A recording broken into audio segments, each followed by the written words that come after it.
All right, let's begin with the breaking news development coming in connection with the elections that are taking place in Jammu and Kashmir. Today, first phase of polling for the assembly elections to the Union Territory. First, after abrogation of Article 370 in 2019, historic voter turnout being reported in the Union Territory, with Kishtwar, in fact, reporting 70% plus. But overall, Jammu and Kashmir crossing 50% mark by 3 p.m. itself, which means by the time the polling closes, which is going to be about 6 p.m., you can expect that the voter turnout might be touching 70%. Historic voter turnout in Jammu and Kashmir. In fact, the Union Territory had reported massive turnout of voters in the general elections, also with Baramulla voting more than Bombay or Mumbai. And the voter enthusiasm continues for democracy in Jammu and Kashmir. 24 districts that are 24 assembly segments that are reporting polling in 7 districts. And we have some reactions and some sound bites of the voters capturing the enthusiasm from Ramban to Kishtwar to Pulwama to Doda to Kulgam. In fact, we have Zeenat, our correspondent, our bureau chief of Srinagar, live from Anantnag. Zeenat, 50% mark already crossed by 3 p.m. What are we expecting? This is a huge voter turnout in Jammu and Kashmir.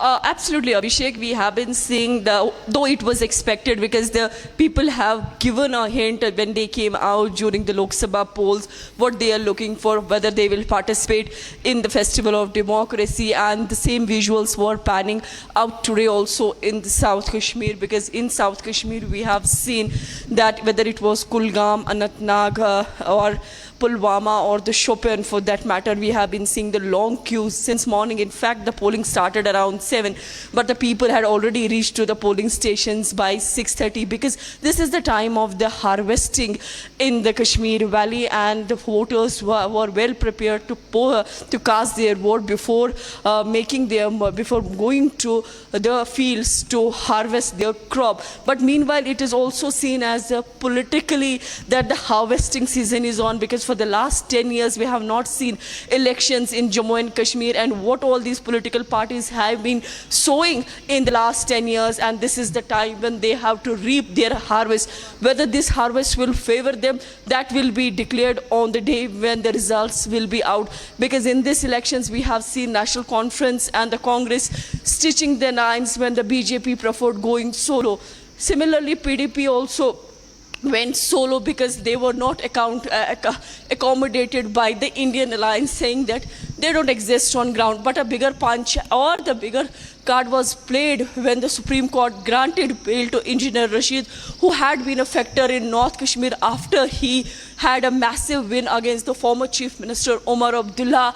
And also it is seen that whether the North will be repeated in South. So a lot of focus was today here in the South Kashmir. In majority of the constituencies, we have been seeing the neck and neck fight between National Conference and the PDP leaders. Some edge is given to again the alliance partner of National Conference and Congress in Kulgam, Mohammad Yusuf Tarigami, who has been a 4-time MLA from the Kulgam. And there you see now Kulgam, the Jamaat factor has given a boost by its people. We have seen Jamaat holding one of the big rallies, but at the same time, if while going through the entire constituency, Jamaat, it hardly is that voter percentage was not the way we have seen the people coming to their rallies. It was somewhere around 20 to 30% of their support who had come to the polling booths. So it seems that it is again an edge to Mohammad Yusuf Tarigami, the CPIM leader,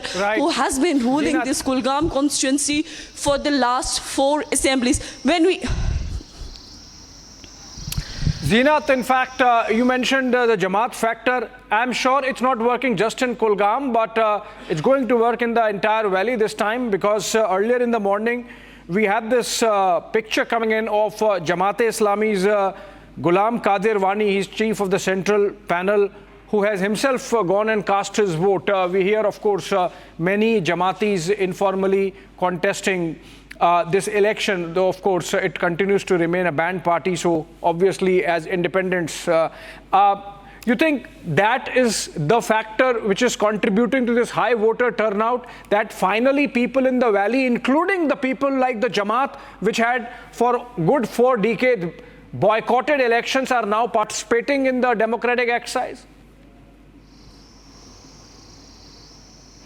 See, Abhishek, if we go through the events on the ground or we read the politics of the Kashmir Valley when it comes to the Jamaat has boycotted the polls post 87 after the rigging of the elections were done. But Jamaat was always silent and their vote bank was intact. And they in alliance, under the graph, they would alliance with the PDP, and those people would support PDP. This time, if the Jamaat is voting for its own candidates, the cadre is voting for its independence candidates, definitely it is going to give dent to PDP in South Kashmir. As far as the Jamaat rally is concerned, or the Miri Jamaat coming out and vote, it won't have much impact, because larger the people you talk, they will tell you that these are the people who have been till yesterday calling for boycott of elections. They have been talking about the separatism. Yeah. They had made an alliance with All Party Hurriyat Conference to push Kashmir issue through UN intervention. So lot of factors are there involved with the Jamaat.